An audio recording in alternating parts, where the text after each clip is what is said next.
Soy Johan Ramírez, bienvenidos a la entrevista en Deutsche Welle. Cuba vive semanas inciertas tras una ola de protestas estudiantiles. La razón, el incremento de las tarifas de Internet por parte de las autoridades. Eso sacó a cientos de jóvenes a las calles y naturalmente recrudeció la práctica de la represión en la isla, que como sabemos es controlada desde hace más de 6 décadas por el régimen, primero de los hermanos Castro y ahora de Miguel Díaz-Canel. Pero ¿qué está pasando actualmente en Cuba? ¿Dónde están los jóvenes? Y sobre todo, ¿dónde está el gobierno en medio de estas manifestaciones? Para discutirlo, recibimos hoy en la entrevista a la señora Rosa María Payá. Ella es coordinadora de la organización civil Cuba Decide, que se define como una iniciativa ciudadana que promueve la transición democrática en la isla. Señora Payá, bienvenida al programa. Muchas gracias, Johan. Gracias por tenerme. Un placer. Ante todo, ¿cómo es que un país que está acostumbrado a la represión y a ver a la represión como una forma de hacer política del régimen, en medio de ese contexto un grupo de estudiantes ha salido a las calles para desafiarlo? ¿Por qué los jóvenes están tomando ese riesgo en este momento? Bueno, porque la libertad es inherente al ser humano, y los estudiantes universitarios cubanos, aunque nunca han vivido en democracia, quieren ser libres. Han tenido en los últimos años el espacio de acceder, aunque sea de manera muy limitada, a Internet, y el régimen cubano simplemente ha puesto precios que son prohibitivos para los estudiantes y para el pueblo en general. Y los estudiantes han alzado su voz no solamente en favor de su derecho al acceso libre a la información, sino al derecho de todos los cubanos a acceder libremente a la información. Y en este sentido están los estudiantes abriendo un camino para todo el país. Hay que entender también que las protestas en Cuba suceden todos los días, ya sea en las aulas universitarias o en las calles, las madres, los abuelos, los tíos, los padres protestando porque las condiciones de vida en el país son realmente de crisis humanitaria, son de condiciones de estado fallido. La mayor parte del país vive con 4 o 5 horas de energía eléctrica al día. Eso significa que muchas veces no tienen agua corriente por varios días. Los servicios de salud están en franco deterioro. Los medicamentos demasiado caros o inexistentes. La situación es invivible. Los cubanos estamos convencidos de que para salir de la crisis hay que salir de la dictadura, una dictadura que no puede gestionar ningún servicio básico excepto la represión. La represión continúa creciendo ahora también contra los estudiantes que han alzado su voz en las aulas alrededor de todo el país. Recordemos que hay más de 1000 prisioneros políticos en la isla en este momento, muchos de ellos en condiciones prácticamente de tortura, y por eso también es tan importante la voz de la comunidad internacional. Señora Payá, usted decía que la situación que se vive o que vive la gente en Cuba es una situación de crisis humanitaria, pero yo me pregunto en qué situación está el gobierno de Miguel Díaz-Canel, y lo pregunto porque no sé si los jóvenes han salido a la calle tratando de capitalizar un momento de debilidad del régimen. ¿Puede ser esa una posibilidad? La pregunta es muy importante porque este régimen que nadie eligió, esta persona, Díaz-Canel, que es un títere de la cúpula militar cubana, de la familia Castro, tiene 0 legitimidad frente al pueblo cubano. Por eso vemos las protestas crecer a pesar de la represión. Lo que sí tiene es billones de dólares en bancos extranjeros, por cierto, en bancos europeos, billones de dólares robados por la corrupción y por sus dinámicas extractivas al pueblo cubano, mientras someten a los cubanos a vivir en la miseria y a vivir sin derechos. Por supuesto que el régimen está en una posición muy vulnerable, pero esa vulnerabilidad viene de que el pueblo cubano ha dicho basta y que quiere un cambio de sistema. Desde la sociedad civil, desde la oposición, dentro y fuera de la isla, el camino existe, llevamos años trabajando en una hoja de ruta para transitar de manera pacífica hacia la democracia. Ahora, la movilización ciudadana es esencial, está teniendo lugar en la isla, pero para que esa hoja de ruta se pueda cumplir, para que se garanticen los derechos en Cuba, para poder ir a un proceso de plebiscito vinculante y cambiar el sistema, para eso hay que forzar a unos criminales que han usurpado y han secuestrado el Estado en Cuba por ya 65 años a hacer lo que no quieren hacer, que es someterse a la voluntad soberana de la ciudadanía. Eso, además del trabajo de la oposición y de la movilización ciudadana en coordinación con la sociedad civil, requiere de presión internacional. Esa presión ahora es fundamental no solamente para lograr una transición pacífica en Cuba, sino porque no tener libertad en Cuba, el no haber tenido democracia en Cuba, el haber tolerado esta dictadura por 67 años, bueno, dio al traste con la democracia en Venezuela, ha coordinado la represión en Nicaragua, ha creado las crisis migratorias más grandes que ha vivido nuestro hemisferio, ha apoyado a regímenes como Irán, como Rusia, como China. En estos momentos, cuando nosotros pedimos solidaridad con el pueblo cubano que está luchando por el cambio y que es el protagonista de este cambio, en realidad lo hacemos también por la seguridad y la estabilidad de todo el hemisferio. Usted menciona Venezuela, menciona Nicaragua, y cuando hablamos ahora de estas protestas en Cuba es inevitable pensar que también en esos países hemos visto momentos, coyunturas, donde esos regímenes parecen estar contra la pared, con mucha gente en las calles. Y usted lo decía antes también, hay protestas en Cuba todos los días. ¿Qué hace pensar, señora Payá, que en este momento esté tomando forma un descontento social que pueda realmente llevar a un cambio político en Cuba? Pero es que es insostenible.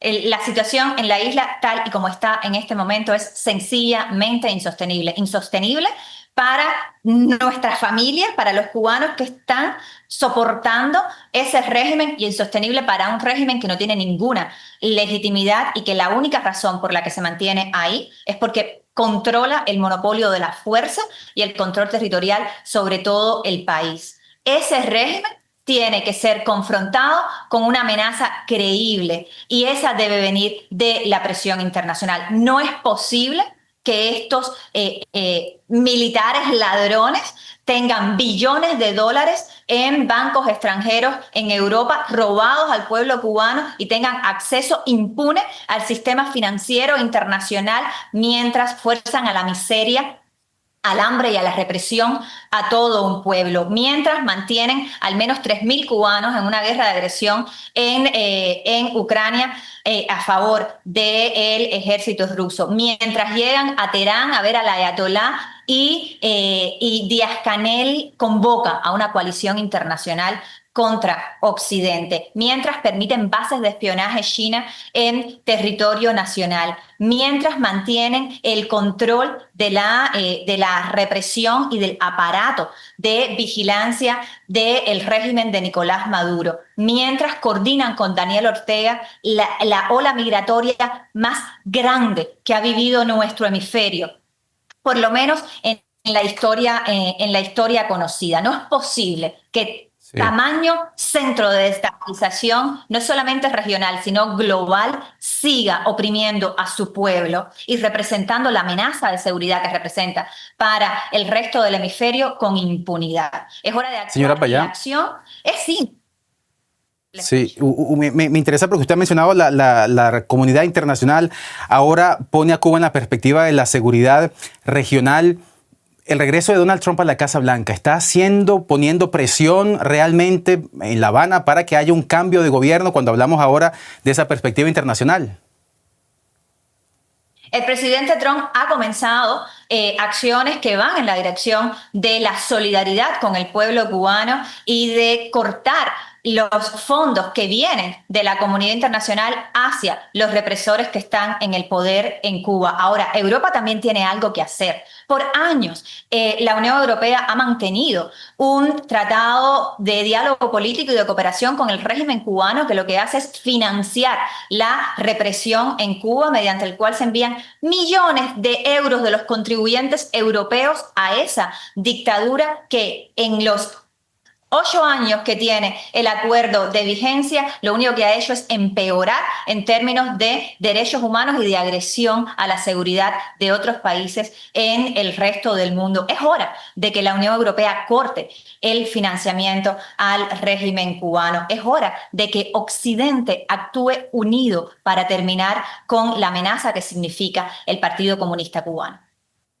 Y usted decía, hace un momento hablaba de Estados Unidos, también mencionaba a China. Sabemos que en algún momento Cuba dependió de la Unión Soviética para sostenerse, luego dependió de la Venezuela gobernada por Hugo Chávez.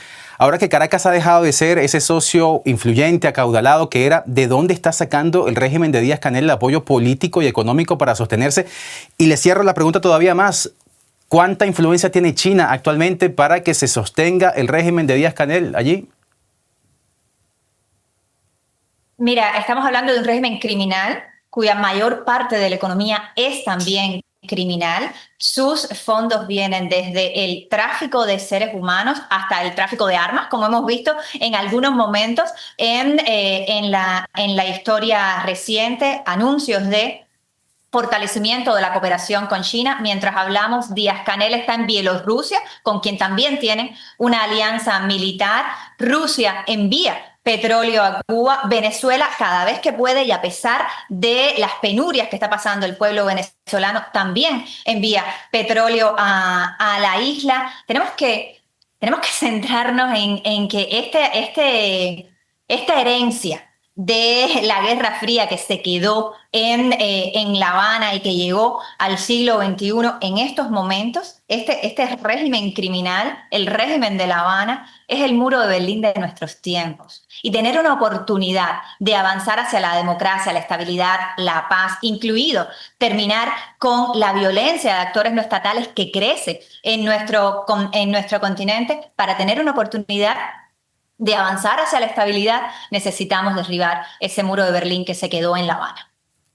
Y algunos piden, señora Payá, que para derrumbar lo que usted llama ese muro de Berlín de nuestro tiempo, se siga haciendo presión y poniendo sanciones sobre la isla. Esto para aumentar esa presión internacional. ¿Realmente puede, señora Payá, estos mecanismos impulsar un cambio en Cuba? Brevemente, por favor, porque se nos acaba el tiempo. Mira, para ponerle gasolina a los autos e ir a perseguir disidentes necesitan dinero. Ese dinero ahora mismo se lo está proveyendo, por ejemplo, la Unión Europea. No se me ocurre una sola razón para seguir financiando la represión en Cuba. Todas para apoyar al pueblo cubano, pero hacerlo directamente. Quien no permite a los ciudadanos cubanos prosperar con el fruto de su trabajo, tener acceso al sistema financiero internacional, es el régimen cubano. No es ninguna otra sanción que el régimen cubano. Entonces sí, al régimen cubano hay que sancionarlo y hay que presionarlo de manera máxima, precisamente en apoyo a la libertad y a la prosperidad del pueblo cubano y a la estabilidad democrática de toda la región. Pues hay protestas en Cuba, esta vez protagonizadas por el movimiento estudiantil. ¿Lograrán finalmente una transición democrática en la isla? Es lo que conversábamos hoy acá en la entrevista con la señora Rosa María Payá, coordinadora de la organización civil Cuba Decide y una de las caras más destacadas de la disidencia cubana en el exilio. Señora Payá, muchísimas gracias por su tiempo, por esta entrevista y hasta la próxima. Muchas gracias, Johan. Los cubanos definitivamente estamos listos. Ojalá la comunidad internacional apoye.